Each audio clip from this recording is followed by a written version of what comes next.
at a foreign port. Now A's government afterward declares war against the country in which the port is situated. So the example in that the Indian Contract Act says that in this situation, the contract becomes void when the war is declared. The second example is A contracts to act at a theatre for 6 months in consideration of a sum paid in advance by B. Now that's a personal contract where he said, I will act in a theatre. Now on several occasions, A is too ill to act. The contract to act on those occasions becomes void.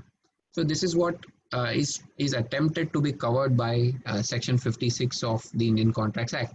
Now this is also sometimes referred to as under the English or the common law as doctrine of frustration. The contract or performance of the contract is frustrated, and therefore this is a situation where the contract is void. So that's called a doctrine of frustration. So Section 56 has tried to incorporate doctrine of frustration within itself when the law was drafted.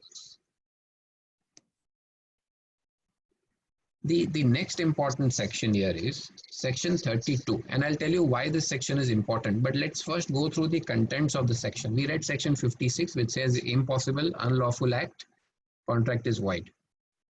Impossible or unlawful to perform the obligations, contract is void. Now, Section 32 talks of contingent contracts. So what Section 32 says is that contingent contracts,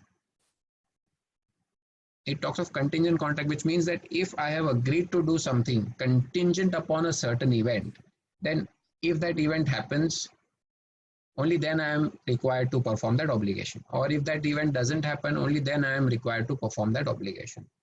So Section 32 essentially says that when you enter into a contract with your counterparty, and if there is a force majeure clause, that is a contingent contract. So when you entered into that contract, you had that force majeure clause built into the contract, which meant that, for example, if there is an earthquake, I will not be required to perform my obligation. So that is the contingency on which I have based the performance of my obligation. It's a negative contingency. Obviously, I'm saying if an earthquake doesn't happen, only then I will render or perform the obligations under the contract, but it is still a contingency. And therefore, if your contract has a clause of force majeure, then you would take shelter under Section 32. So Section 32, again, there are a couple of examples. I'm not getting into the details of it. I think all of us have probably gone through it at some point of time during our course that we had done.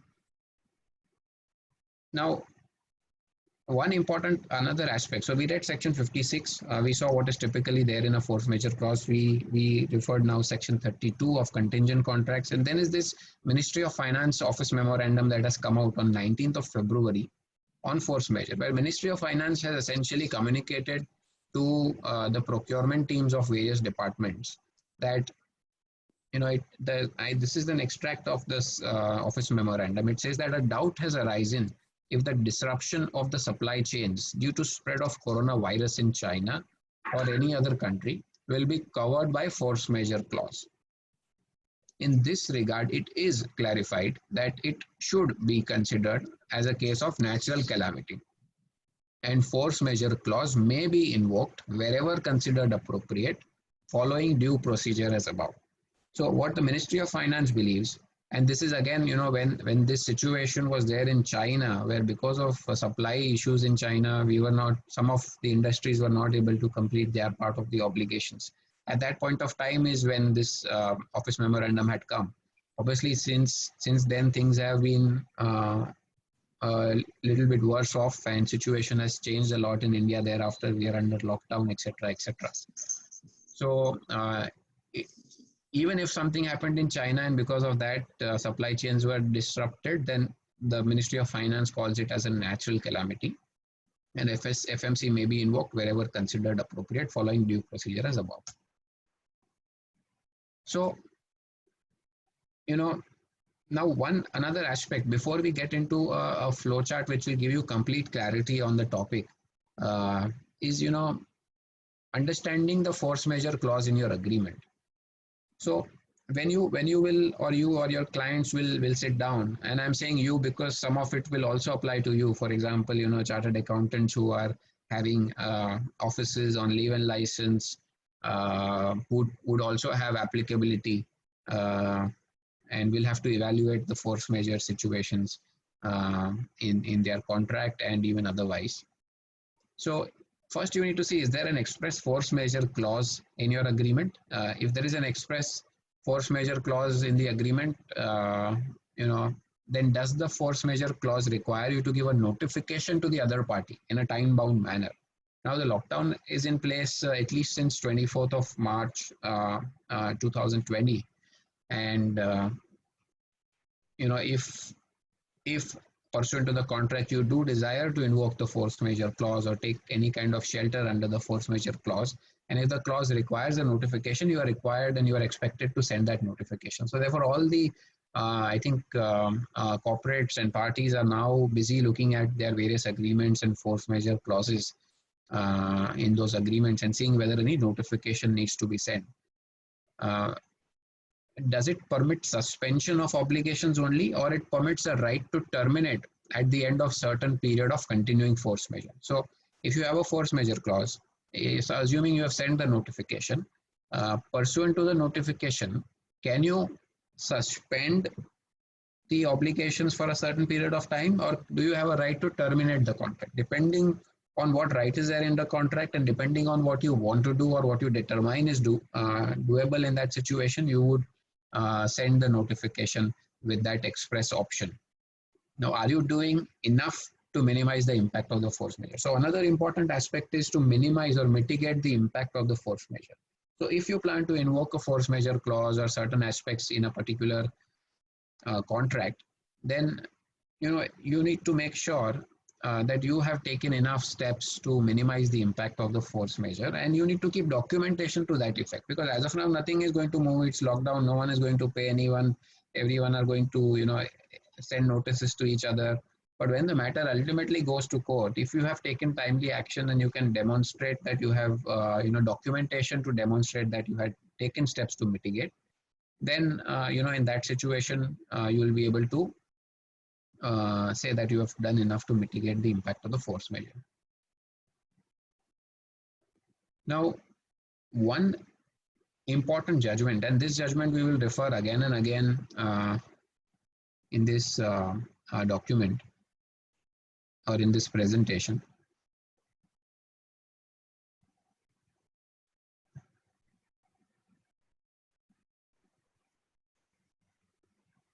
Yeah, so this is the judgment on Satyabrata, the judgment in the year 1953 by the Supreme Court of India in the case of Satyabrata Ghosh versus Mugniram Bangur and Company. Now, this judgment or this final order has been referred, again and again in various subsequent rulings on this topic. And therefore, I say that this is a seminal ruling which has, laid down the law on the subject. Now, I have just reproduced certain extracts from the judgment. And the first para that I have reproduced, if I can read it aloud, it says that the performance of an act may not be literally impossible, but it may be impracticable and useless from the point of view of the object and purpose. So we discussed section 56, which used the word impossible and unlawful. Now, Satyabrata Ghosh judgment says that performance of an act may not be literally impossible, but it may be impracticable and useless from the point of view of the object and purpose which the parties had in view. And if an untoward event or change of circumstance totally upsets the very foundation upon which the parties rested their bargain, it can very well be said that the promisor finds it impossible to do the act which he promised to do. So they have essentially diluted the term impossible to say that if it is impracticable and useless from the point of view of the object and purpose which parties had in view. And if an untoward incident or a change of circumstances totally upsets the foundation upon which the parties rested their bargain, then it can be said that it is impossible. So that is one aspect which has been laid down, particularly diluting the term impossible and laying down certain guidelines as to what impossible would really mean. And the second aspect, which was again brought out in this judgment, is when a contract contains a force majeure clause which on construction by the court is held attracted to the facts of the case, Section 56 can have no application. So it says that if you have a contract, if you have a force majeure clause in your contract, then you need to refer to the terms of the force majeure contract only, and you cannot take shelter under Section 56. So that is what again was laid down in Satyavrata Ghosh judgment. So the judgment essentially assumes that when you entered into the contract,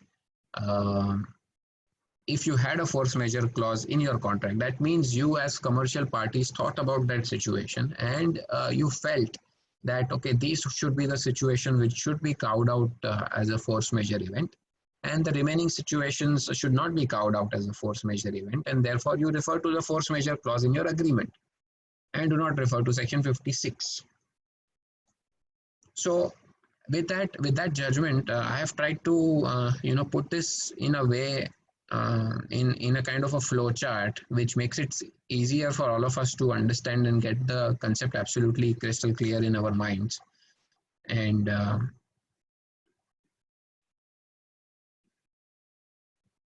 yeah, so I think first of all, we need to determine whether the event or circumstance has occurred which renders impossible the performance of the contract.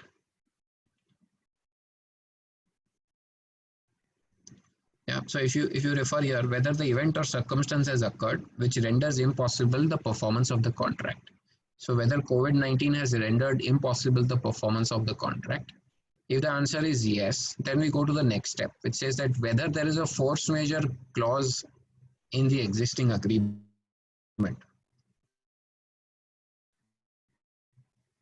So then you check whether there's a force majeure clause. If the answer is yes, you go on this side, the left side of the flowchart. Answer is no, you go on the right side of the flowchart. Let's first go on the left side of the flowchart and say that, okay, my agreement does have a force majeure clause.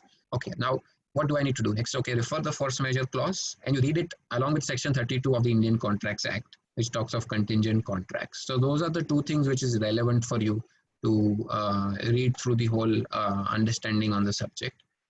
Whether the event falls under the scope and ambit of the force majeure clause. So you have a force majeure clause, whether this event is specifically listed as a part of the force majeure clause. So certain contracts would have terminologies like epidemic.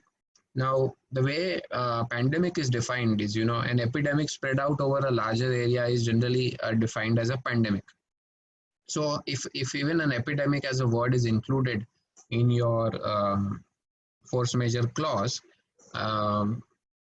then it should cover this present situation.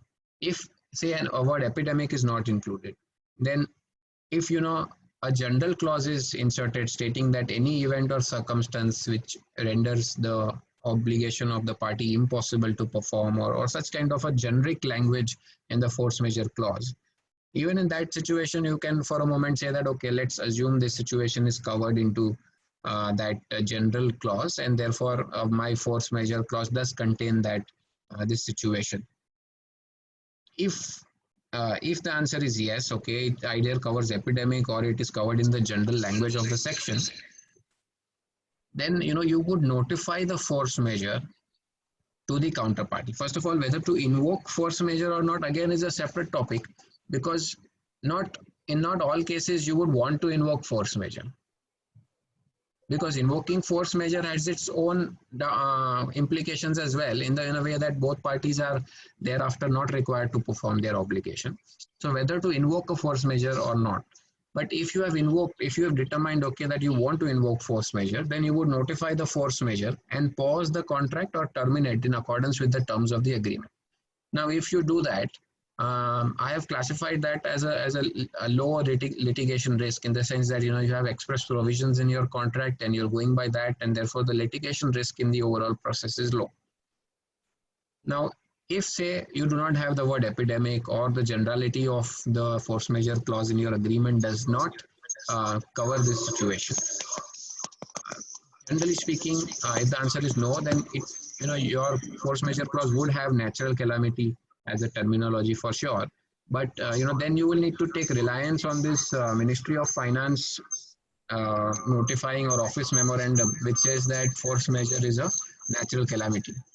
But you know, that is an internal office memorandum, and it's not necessarily a law on the subject. So the courts may or may not take regard to the COVID-19 situation as a force majeure event.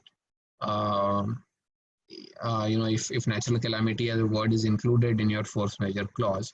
So therefore, I'm placing or classifying that situation as a moderate litigation risk going forward. And all of this we are discussing today because, you know, going forward, once the lockdown is lifted, we are going to see a lot of litigation, a lot of impacts of these kinds of litigations or contracts. And, you know, whether we are advising clients on minimizing the risk, or whether we are advising, or whether we are actually auditing and you know, evaluating litigation, this kind of situation we need to understand properly so that we can analyze the impact of it. Now, let's come to the right side of the flow chart, which says that there is no force majeure clause in your agreement. Then what do you do? If there is no force majeure clause in your agreement, then you refer to Section 56 of the Indian Contracts Act for the doctrine of frustration of contract. Now, the doctrine of frustration as a word is not used in Section 56, but essentially, you know, it is an understood concept because the English law deals with, you know, the common law deals with doctrine of frustration.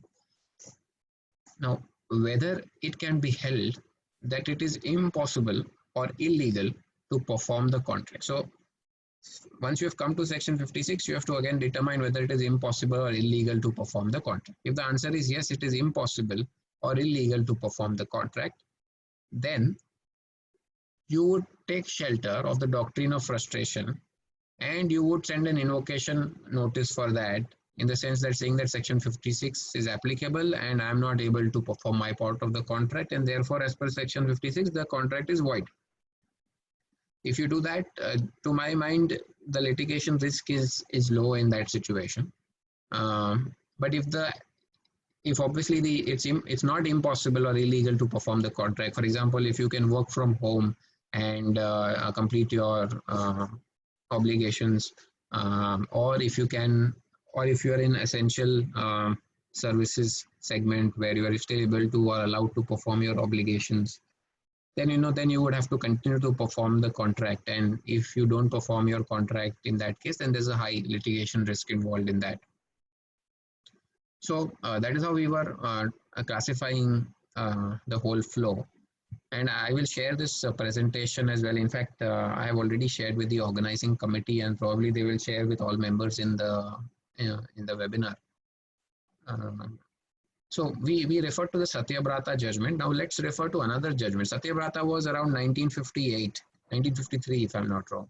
And there is a Supreme Court judgment in 2017 in the matter of Energy Watchdog versus Central Electricity Regulatory Commission. You know, it was in relation to tariff revision because of unavailability of or high cost of coal available in the Indonesian market. So in that judgment, what the Supreme Court laid down, again, obviously, they did reaffirm the Satyabrata Ghosh ruling. So that's as late as 2017, where it was reaffirmed by Supreme Court. It also said that, you know, if alternative modes of performance were available, even though at a higher price, this does not lead to the contract as a whole being frustrated. So if you know, Indonesian coal was expensive, then that doesn't mean that it is a force majeure thing and the contract is frustrated. Now, Dr. Abhishek Manu Singhvi there was arguing, and he argued that, you know, the contract had a force majeure clause, and the court said, okay, it is not it does not cover the present situation because there is merely a price rise. He said, okay, even if say clause 12 of the contract, which was the force majeure clause there, is held inapplicable, the law laid down on frustration under section 56 will apply. That was his argument, so as to give the respondents the necessary relief on the ground of force majeure. But the courts did not agree to his argument and said, and they relied and reaffirmed what they had mentioned in Satyabrata Ghosh's ruling, that if there is a force majeure clause, you cannot take reliance of section 56. Now, in that same energy watchdog ruling, there were certain aspects again which were relied upon by the Supreme Court. So I'm bringing out all of these because we know that, okay, if Supreme Court as late as 2017 has relied upon all of these, it is likely that it is going to rely upon all of these going forward when it is interpreting the law on the subject. Now, in somewhere around 1870s, there was this English judgment on Taylor versus Caldwell. Our Indian Contracts Act is somewhere in 1872. Which is after this judgment was passed by the English courts. So before Taylor versus Caldwell, the situation under English law was that if you have signed a contract and if contract states that you have to do a particular obligation, even if it becomes impossible, you have to perform that obligation, or there is a breach of contract. So prior to this Taylor versus Caldwell judgment, that was the law that was applicable across the English courts. With Taylor versus Caldwell, this position changed, and the court started taking a much more practical or a pragmatic view. And the rigidity to a certain extent was loosened, and the court said that it is not fair to ask someone to do an impossible act, and therefore the contract should be void and it shouldn't be treated as breach of contract. And thereafter, we have Indian Contracts Act coming in 1872, which presumably brings in the learnings that the Taylor versus Caldwell judgment had got to the entire common law jurisprudence. In that same energy watchdog ruling, the Supreme Court has also relied on certain commentary by experts on the subject of contract law. One such commentary is Chitty on Contracts, where the Supreme Court has brought out the relevant paras from that commentary, and it says that a rise in cost or expense has been stated not to frustrate a contract. Another by Treitel, where Supreme Court brought out the commentary, it said that a force majeure clause will not normally be construed to apply where the contract provides for an alternative mode of performance. It is clear that a more onerous method of performance by itself would not amount to a frustrating event. The same learned author also states that a mere rise in price, rendering the contract more expensive to perform, does not constitute frustration. So what we are learning from this is that if there is a price rise only, then you can't treat it as an event which is frustrating the contract. Another judgment referred to by the Supreme Court in 2017 in the same judgment is on your screens before you. In that, there was a contract between a party in Hamburg, and they were supposed to deliver certain groundnuts to the port of Sudan. And generally, the mode would be through water, through ships, and it would go through the Suez Canal. Now, for some reason, the Suez Canal was treated as unoperable, or there was restrictions on going through the Suez Canal because of war or whatever reason, but it was impossible to use the Suez Canal. Now, for the party to perform the obligation, it would have to go through the entire Cape of Good, and it would have to cover 3 times the distance and double the cost.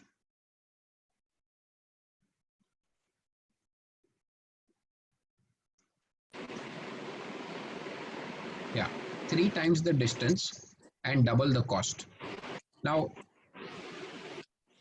even in that situation, in that judgment, it was held that,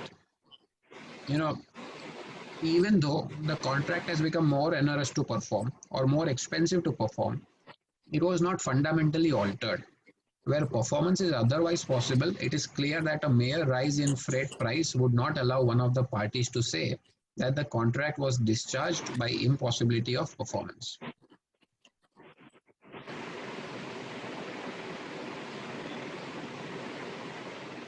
Now, subsequently, after Satyabrata Ghosh judgment, there was another judgment in 1960, again on Section 56, and it said that Section 56 does not enable a party to a contract to ignore the express covenants thereof. So, if you have written something in a contract, Section 56 doesn't allow you to ignore the express covenants in your contract and to claim payment of consideration for performance of a contract at rates different from the stipulated rates on a vague plea of equity. It also said, that parties in an executable contract are often faced in the course of carrying it out with a turn of events which they did not anticipate. For example, a wholly abnormal rise or fall in prices, which is an unexpected obstacle to execution. This does not in itself get rid of the bargain they have made. So even now we have an Indian judgment under Indian Supreme Court stating that price rise or price fall merely does not get rid of the bargain that the parties have made. It is only when a consideration of the terms of the contract in the light of the circumstances existing when it was made showed that they never agreed to be bound in a fundamentally different situation which had unexpectedly emerged, that the contract ceases to bind. So it should be demonstrated that apart from price rise or fall, there's you would have never agreed to be bound in a fundamentally different situation. Now, this is a judgment which I think a lot of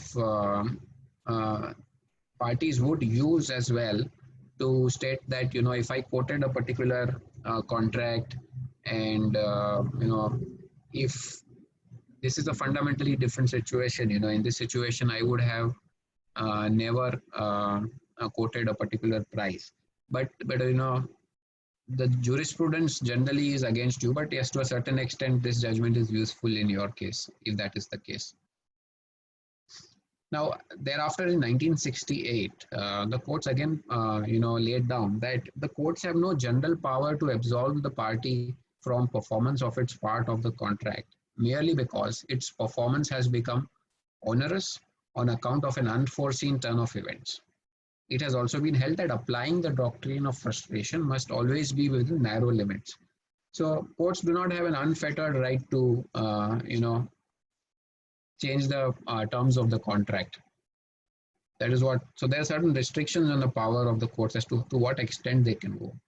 And why we are going into so much detail on this topic and taking so many webinars on this topic is because it's important to understand that if it was a short term, a 15-day, a 20-day or a 30-day matter, possibly parties would figure out a way to deal with this situation and get going. But from the statements that have been coming from various leaders, including leaders from India, and I've just reproduced one on your screen, where the Prime Minister says that, I state with full responsibility that this is a long war against the coronavirus pandemic. So it is possible that the situation may go on for long. And if you or your clients don't take a position today, don't send force majeure invocation notices where you are required to pursuant to the contract, or don't send notices under Section 56 where you would be required to.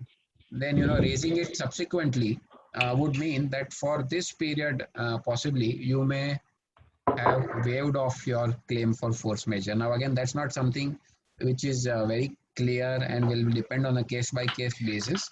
But if the contract requires a notification, and if you've not sent a notification after being fully aware that the contract requires such a notification, then the courts would try to interpret it against you, at least on that aspect. Therefore, it's important to act if you want to on this topic.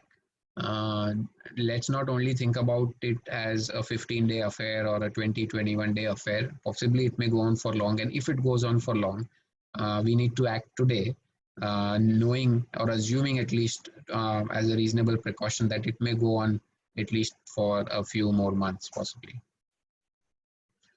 Okay, so if we now have all realized the importance of taking action, what are the action steps that you would take or you would advise your clients to generally take? I would think all parties need to review all their existing contracts, um, send notices wherever required to invoke force majeure clause. If it doesn't contain a force majeure clause, obviously you send notices under Section 56 of the Indian Contracts Act in case of impossibility of performance. You will take steps to mitigate the impact of the force majeure. You would keep documentation with you to demonstrate that you took steps to mitigate the force majeure. Because if a potential litigation happens, then you would need to demonstrate that the reasonable steps were taken by you to mitigate the force majeure. Now, someone made an argument recently where one of our clients sent a force majeure or a Section 56 notice for under the leave and license agreement, and the lessor there has made an argument in reply, stating that you as a licensee do have the right to approach the respective police authorities of the local jurisdiction and seek approval and enter the premises if you want to. Now, those are the kinds of arguments that are being made by parties. Obviously, that's not an argument which will hold the test of law going forward, because that's a very impractical step to take. And obviously, the services are not essential, but I'm not able to use my premises. That is the argument that we were trying to make. But yes, people have started thinking innovatively on this, and trying to find out ways in which all parties can wriggle out of their obligations. And I'm not saying all parties should wriggle out of their obligations, but at the end of the day, it's going to be a matter of survival for a lot of corporates. And if they don't act as they are required to act immediately, then they may be on a back foot when these matters go on for litigation. Then I think another aspect also to be seen is to respond to wrongful invocation notices. I just gave you an example of how licensors are responding to these invocation notices, how licensees are sending notices under Section 56, etc. So all these are the steps that you would have to do in this period itself while you are sitting at home, because when things start getting normal, that's the time when all of these matters will start going to courts wherever they are material, unless there is an amicable settlement between the parties. And at that point of time, the more structured your documentation or your thought process has been in terms of the litigation strategy, the better or the more helpful it will be going forward. I think all of us are aware of this. There are a lot of, for example, PVRs and INOXs, etc., are all invoking force majeure clauses in their respective agreements that they have with, the malls and other third parties where they are using the premises. Restaurants again have started adopting and invoking the force majeure clauses. So the action has already started. In fact, it should have already started. So this is an example, I think where they have force majeure clause in their contract. The another example that we can think of is the case of OYO, where OYO used to give a minimum assured amount to hoteliers and state that, okay, this much order I will definitely get for you, and this is the minimum assured that I will pay you. Now OYO again has invoked the force majeure clauses. Now the hoteliers are arguing that the contract with OYO doesn't have a force majeure clause, but OYO obviously is using Section 56 to state that the doctrine of frustration is invoked, and therefore they are not liable to pay that amount. So people have started taking positions, and it's required that we move quickly and swiftly to see that the impact of this whole exercise is mitigated. So even we have HPCL, a government undertaking, invoking force majeure on Iraqi oil, where they are saying that we are not able to take the supplies because of the force majeure event. So this has already started, and I think for those of us who have not already started, we need to better start thinking over it for our clients and for ourselves. to see how we can take control of the situation. Yeah, so now coming to a few examples, and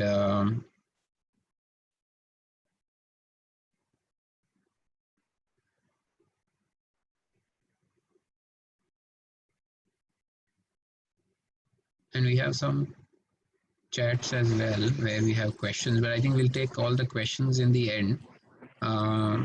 We are well in time to take, I think, all the questions that can come up. Yeah. So, say leave and license agreements. We referred to this during our discussion. Now, what is essentially a leave and license agreement? Let's understand. First of all, what's a lease agreement and what's a leave and license agreement? So, a lease agreement generally creates certain rights in the property, in the sense that it is governed by the Transfer of Property Act, where the leave and license agreement is at a lower pedestal, where the licensee is only getting a license to enter the premises, do his work, and pay the license fees for the work that he is doing. So for a longer term lease, I would think the consideration and the situation would be different. Here what I'm referring to is a leave and license agreement, which typically, even chartered accountants would have, and most of their clients will definitely have. Now, in a leave and license agreement, the licensor essentially is obligated to allow access to his premises by the licensee. Similarly, the licensee is obligated to pay a certain amount to the licensor for allowing the licensee to use the premises. Now, these are the two obligations that are there in the contract. Now, the question is, who is not able to perform his or her part of the obligation? So the argument from the licensee's perspective is that as a licensor, you are allowed to take me or give me access to the premises, and I'm not able to get access to the premises because of the court order, and neither are you allowed to give access to me to those premises because of the court order, and therefore there is a force majeure event. And since there is a force majeure event, our obligations under the contract should be suspended. That is the argument that the licensee is going to make. From the licensor's perspective, the argument that will possibly come is that the licensee's material, furniture, goods are there at the premise, and therefore the licensee to a certain extent is using the licensed premises. There can also be variations to it, depending on the facts of the case, where we are saying that there are server rooms in the premises which are being used by remote workers to remotely work together and collaborate with each other. And therefore, you, like as a licensee, you are deemed to be utilizing the premises and you are required to pay the rent or the license fee. So these arguments will go on, and ultimately maybe the courts will finally settle the matter. In fact, some jurisdictions have also started releasing, not India obviously, releasing instructions to the landowner or landlords to allow a pro rata reduction in the lease rentals of lessees proportionate to the turnover reduction that has happened for that particular lessee. Those kinds of regulatory interventions some foreign governments have started making, but having said that, obviously in India that's not the situation, and these will end up being in the courts. And from my perspective, if you're not significantly using the premises, for example, if you don't have server rooms etc. in the office, you don't have goods lying in the office, then you should be able to claim a way out from this pursuant to Section 56, provided you have sent a timely notice, uh, to your licensor or your landlord.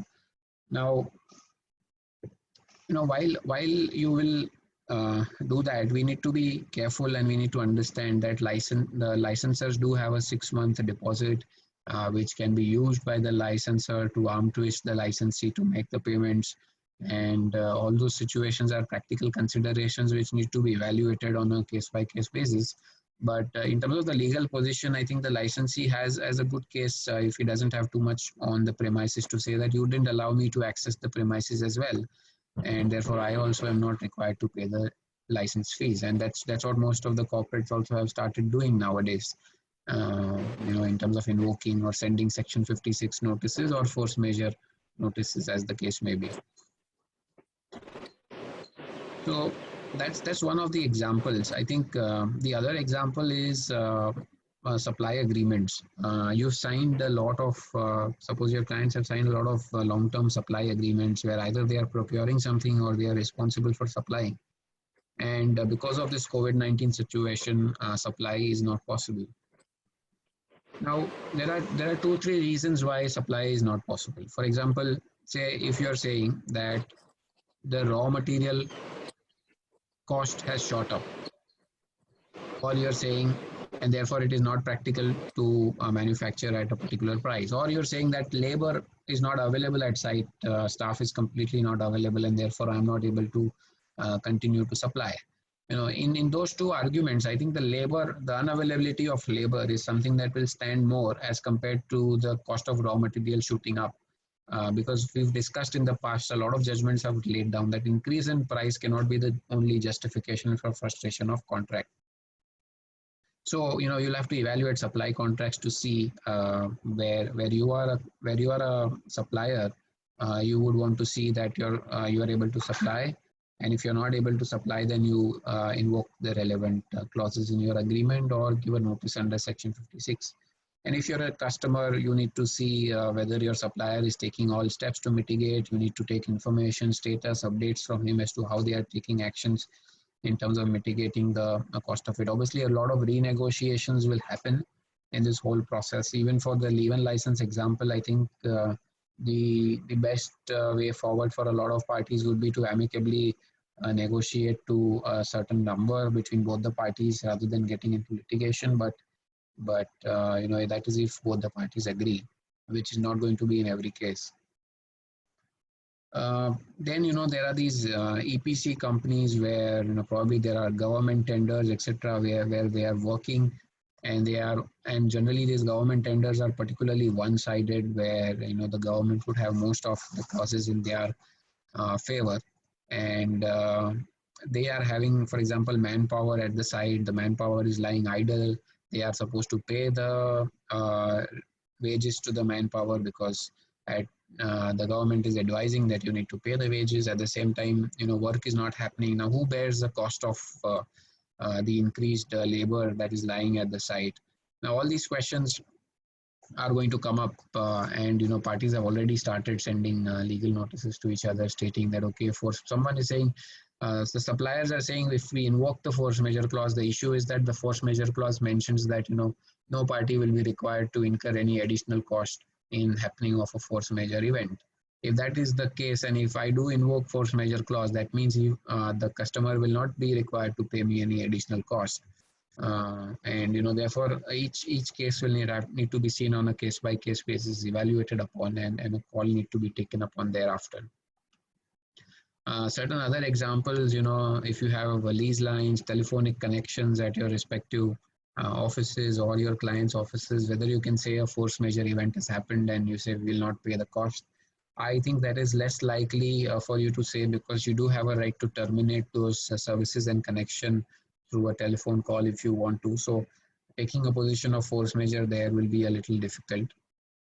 Again, if there is now interesting example, you're an essential services provider, assuming you're a company making say the protection equipment. Now you have an office, somewhere in a metropolitan city, and that office per se is not operating. So while you're an essential services provider, your plants are operating, your people are possibly working from home, but your office is not operating. In that situation, whether you can say that it's a force majeure event, because again, if you see the government's way of issuing, say, passes in this period for getting out of the lockdown situation, is that they give all these passes to even within that essential services company. For example, if it's a pharmaceutical company, they would not give passes to accounts person in a pharmaceutical company. So to that extent, offices also may be lying idle. Whether that company can invoke force majeure or not, again, it's a quite a tricky thing there, because you will need to build enough documentation to say that you were not allowed to use that office for the staff that generally uses that office, or for the purposes for which the offices were used.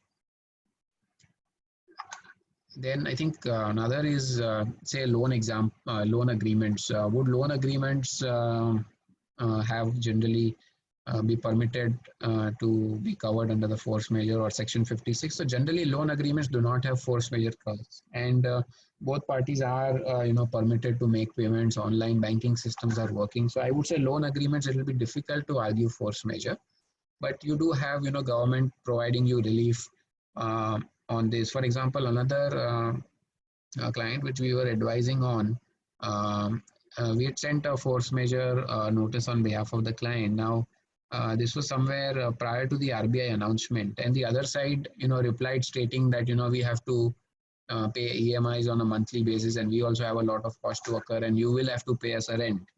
Now, what happened subsequently thereafter? RBI came and said that there is a 3-month deferment on that whole EMI payment. In that situation, the case of the opposite party became quite weak, because then we were able to immediately say, okay, now that restriction is gone, and therefore we should be allowed to not pay the amount that we were required to pay.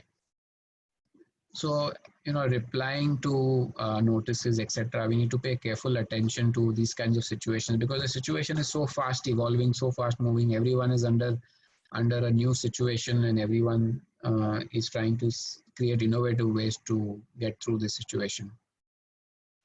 The other aspect I think I can cover with this group is material adverse change under M&A contracts. So many a times, for example, if you would sign a share purchase agreement, say to acquire a company, you would sign the agreement, and there would be, say, 20 to 25 condition precedents which would need to be fulfilled by the seller or the company, or even for that matter, even the purchaser, for being able to move forward and proceed with closing of the transaction. Now, generally, all these clauses have a material adverse change clause, which say that during the period between signing and closing, if there is a material adverse change, then any of the parties, or more particularly the purchaser, would have a right to terminate the contract. Now, how typically the material adverse change as a terminology is defined is, it would be any substantial change in the assets or business or turnover of the target company. That would be a material adverse change in most of the contracts. That is how we would define it. Now, does it give an opportunity for the purchaser to wriggle out from the contract? So, in a lot of industries, I think that option will be there, because when you had invested, the turnover was 100, and now you're seeing that the turnover of that entity is 0, or maybe the entire industry scenario has changed. Assume it's a hotel industry where there was a share purchase agreement which was signed, and then conditions precedent were pending to be fulfilled. Now, would a purchaser want to get into the hotel industry anymore, considering that this situation may linger on for a year or even more, and the figures are going to be pretty bad going forward? So all hotel industries probably would have lost at least 20 to 25% of their value. then I think the purchaser, either would try to renegotiate or try to wriggle out using the material adverse change clause. So from that aspect also, it's important to evaluate these contracts that you have, and if possible, immediately close all the open contracts so that that opportunity is not available. And I think just last one point I just wanted to highlight to the entire group is that when we read section 56, we saw that the term used was void. So it says if the performance subsequently becomes impossible or unlawful, then the contract is void or the contract is frustrated. Now, the Indian Contracts Act per se doesn't talk of temporary suspension of the contract. So it only talks of the contract being void. Generally, force majeure clauses in your agreement would have suspension related clauses, but Indian Contract Act says that okay, it's void. Now the question will come then whether you can take shelter of section 56 to suspend the performance of the obligations under the contract temporarily if you do not want to void the contract. Now that is a question which to this moment is open. My sense is that the courts will read the provisions harmoniously or maybe go through the intent of it, because if it's void, then it's not. Maybe they would say that it is temporarily void. That is how they would interpret it. But at this point of time, the verdict is not out in the open, and we'll have to wait and watch to see how the courts interpret on this.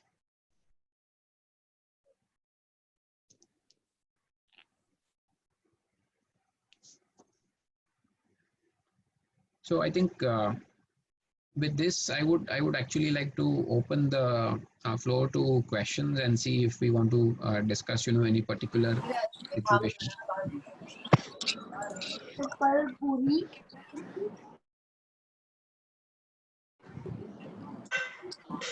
Okay. नहीं पानी में मत डालो, नानी ने बोला पानी में डालते तो वो और बहुत है अच्छे सारे नहीं डालना चाहिए हमें खाने के साथ तो पानी में मत डालो. I like this environment where we have kids. It's pretty I think we need to put everyone on mute.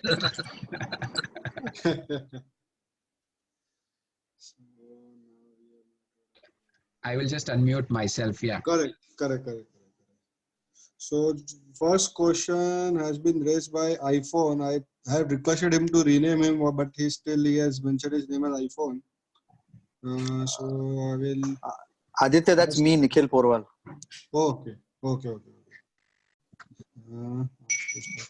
So you can just ask your query in. Yeah. Hi. This is CA Nikhil Porwal speaking. Thank you for the. Start your video. Okay, my video is not on. I don't know how to turn it on. Anyway, I'll just give a request. Just a minute if I can. Smart Space start video. At the bottom there is a video sign. Yes, you are now. Am I on? Yeah. Yeah. Okay. Yes, so we have a lease premises which we have given on lease, and they are, as usual, taking this force majeure thing. But in our contract, there is no force majeure contract. They are only talking about that in case something happens to the premises being destroyed by any act of God or earthquake, blah, blah, blah, wherein the premises, the lease is to be stopped or the agreement will terminate. So what kind of shelter can we take, and how do we go about this thing? So I think from your perspective, the argument that you will have to use is that though not expressly referred to as a force majeure in the contract, this clause of yours is essentially a force majeure clause. And since you have a force majeure clause, parties at the time of entering into the bargain had thought about this situation, and they had determined that, okay, these are the only situations which we need to carve out as a force majeure situations. And therefore, the contract does have a force majeure clause, and that force majeure clause doesn't give any exception to the licensee to not pay the amount. And obviously, the other arguments are there. You know, if you have server rooms being used by the licensee, if you have equipment stuff kept by the licensee at the premises, so all those arguments are definitely going to be there. But I think this could be a good argument to use as well. So I just have to tell him that there is no force majeure clause, so you cannot follow it. No, essentially we are saying that the force majeure clause that we have in the contract doesn't cover this situation. Right. So we are not saying there is no force majeure clause. We are saying that the force majeure clause that is there in the contract at clause XYZ is not covering this situation, and therefore at the time when we entered into the contract, we had thought about this in this way only, and therefore you are liable to pay the license fees. All right, but they are equally prone to terminate the contract also, right? Yes, I think therefore, you know, a lot of obviously they are allowed to terminate if their contract permits termination and there is no lock-in. Therefore, it may have to be a commercial call where I think both parties will have to probably arrive at some kind of a number. Yeah. All right. Okay. Okay. Thank you very much. Next query is from Nikhil Porwal. Sorry, Vishal Panjwani. I'll put him on spotlight. Vishal, you can raise your query. Yeah, can you hear me? Yes, we can hear you. Yeah. I'd already typed my query. Basically, the query was this only, that what are the possible reasonings and explanations that can come from the landlord, especially wherever the tenants are going to be enforcing the force majeure clause. I mean, how do we protect each of the sides? Of course, it will depend on situation to situation, but what would be the probable replies that could be possibly put forward by the landlords? Yeah. But they want to safeguard their income, of course. Sure. So I think we did cover this in our session, but I'll again, you know, try to touch upon this. Essentially, the landlords are going to take a position that, you know, one example we just saw where Nikhil and his contract, where we are saying that, you know, there was some kind of a clause which says that, you know, the premises are damaged, etc., etc., because of earthquake. Now, we treat that itself as the force majeure clause, and we take shelter of the Satyabrata Ghosh ruling, and we say that since there is an express force majeure clause, the applicability of section 56 is not there, and pursuant to this existing force majeure clause, which is limited, this situation is not covered, and therefore force majeure is not triggered in the present situation. And also that, you know, possibly that the keys of the premises are with the licensee, and you know, we are not able to utilize the premises for some other purposes because the keys are with him. Obviously you may have an alternate key, but you don't need to say that. And also that, you know, stuff is lying at the premise. There are server rooms that you are using.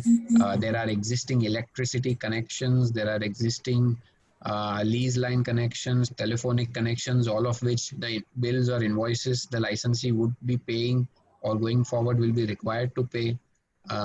You know, all of them will also have probably some kind of a usage. If there is a server room, there is a certain amount of MB that the server will still keep on consuming. And when you will ask before a court of law to get a copy of the invoice of the internet bill for that month, you will see that some consumption has happened.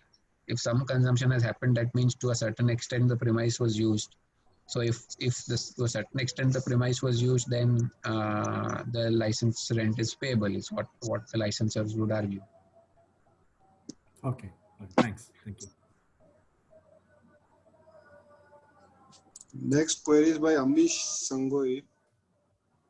I'll put him in spotlight. Hello.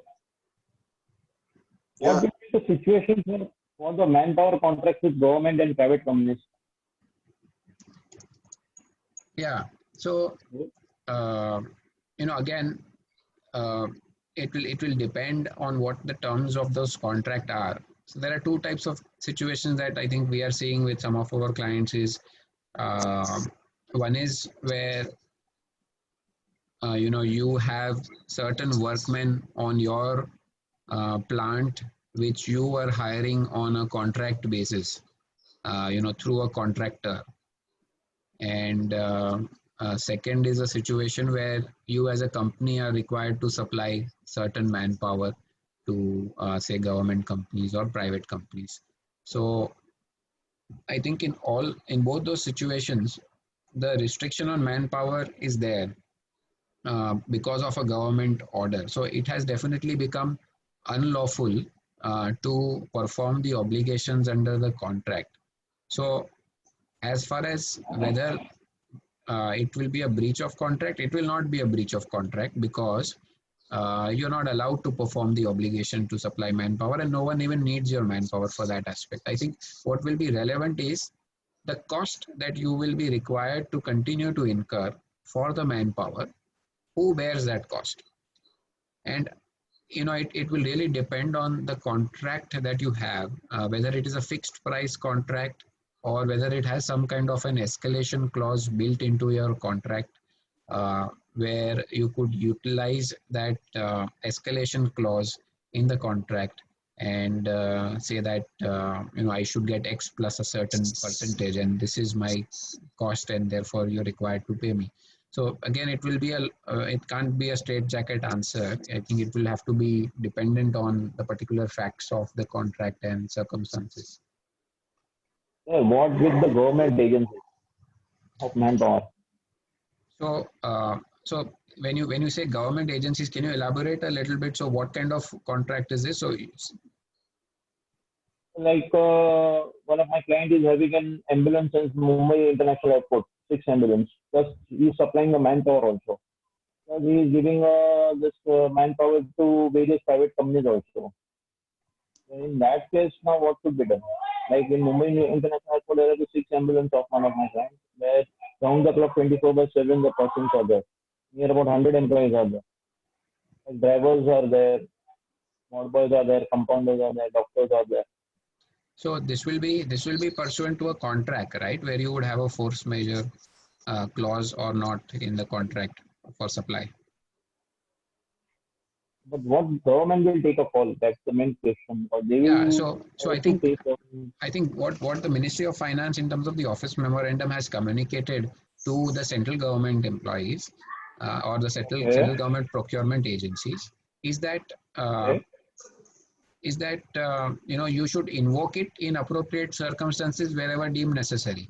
So if they have not invoked in your case, then at this point of time, you need to take a call whether you want to invoke it or not. But if you are engaged in, say, ambulance and such kind of services, which are essential services, there is no restriction on the government to utilize those services, and therefore, ideally, they would be required to pay if they have committed to pay a certain amount as a fixed amount to you, irrespective of whether you supply or not. So it is an ongoing service, basically. Sorry, come again. It's an ongoing services. Yeah, so if it's an ongoing services and there is no fixed contract where a fixed longer term arrangement is in place, you can, and even if you will see the advisories that have been issued by the government to make payment to say laborers or employees, if you will carefully read the language, it still says that it is advised that all corporates should continue paying the workers. So as such, under law, it has not been mandatory that you need to continue paying salaries or wages to the workers. It has been advised, and most of the corporates are doing it. So for you to take a view that you had to incur additional cost because of them will be a little tricky or difficult in that situation, unless if you can say that you have actually deployed your people when they had sought for the people, which is not the case. Okay, I got your point. Thank you, sir. Any other questions? Yeah, can client stop us paying that this is a force majeure event has occurred or something? So, so I think the answer possibly is generally no for most of the services that you are doing. But if there are services which say require you to physically visit the premises, like if you have a regular, say, a stock take situation where you have not visited and your fees are depending on the man hours spent, etc. Then in those situations you have not performed the work, and therefore they would generally say that that will not be paid. But for all other services, like if you have regular tax returns which are to be filed, audits which are to be done, for audit also now you have guidance as to how to do a 31st March stock take, etc., etc. So those things are obviously happening, and most of the work, I believe 90% to 95% of the work we are able to render. So I think in 90 to 95% of the cases they will not be able to say themselves. For And lawyers who don't go to court, it's okay, but for lawyers who go to court regularly, that's a bigger question. But I think that has to be addressed to a different forum. And Makaran sir had some EPC related query, I think. Makaran sir, if he's Yeah, there. hi. Hi. So, hi. So this has been a very informative session, and in depth you have covered all the topics. So this particular topic, but EPC contracts has its own inherent complications. You have EPC contractor with the government, and then there are suppliers, subcontractors, and vendors who has a contract with the EPC contractor. So it's like it's like a sort of a sandwich for the EPC contractor. So if you can have a separate webinar, Okay. for this particular topic, force measure for EPC contracts, that would be really something which would be really right now necessary for the industry. So many construction projects are held up right now in the country. Correct, absolutely. In fact, we are working on a few clients for reviewing a lot of their government contracts. So I think sometime later we can definitely take once we have all the experience at hand. So at an appropriate time we can consider having it. Yeah. Thank you so much. Also, one query was there, but not specifically mentioned in the group, but in the WhatsApp group was there. That now we are supposed to pay our staff. It is advisory to pay our staff from the government, but no one is stopping the salary payout. But the client is not paying, saying that it is Corona is there and we have business is closed down and everything for even completed services. So we can do something about that on completed, not on the ongoing or continuing, which is okay. Which has already been finished. The work has been completed, but still is not paying up now because Corona is there. 1 week is not 1 month. So I think that seems to me to only be a way to not pay, because banking services are working. If someone doesn't have internet banking, obviously you can send someone to the branch and get the internet banking done.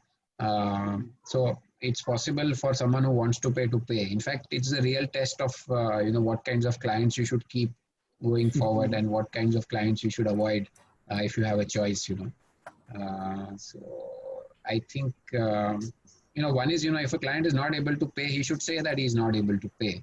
And therefore he's not paying. But giving excuses like since this is a lockdown, we won't be able to reach our offices and therefore we can't pay. I think it's a reasoning to just wriggle out of it. But that's how things are. At least what you can do is next time you have a choice, then don't take that client. Sure. Last Amish question. got a query?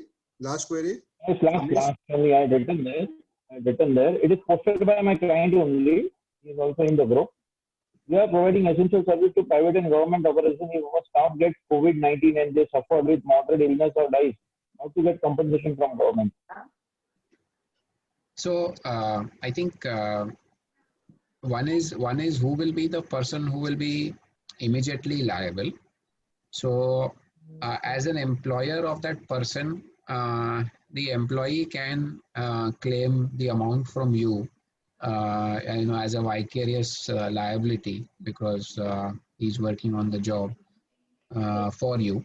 And from your perspective, I think unless your contract expressly provides for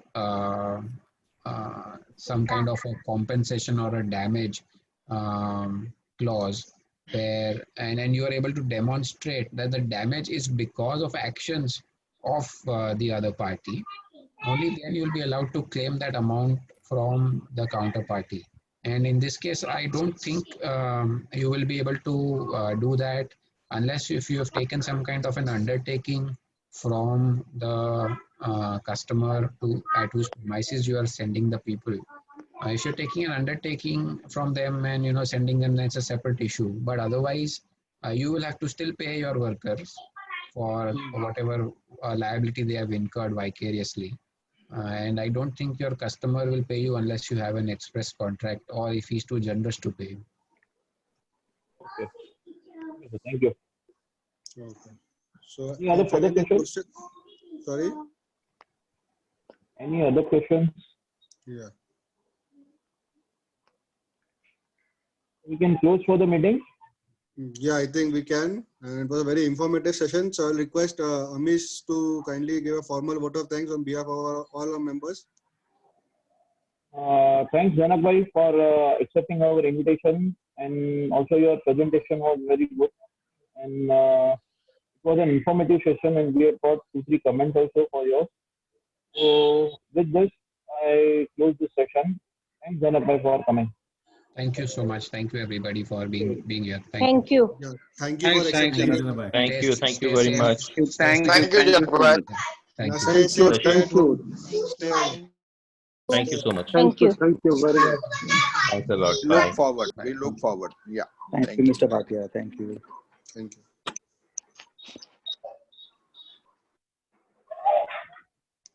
खत्म ना? Hello.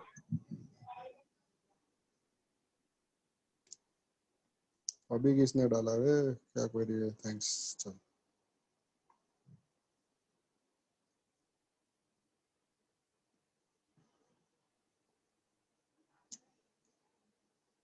चलो. Bye.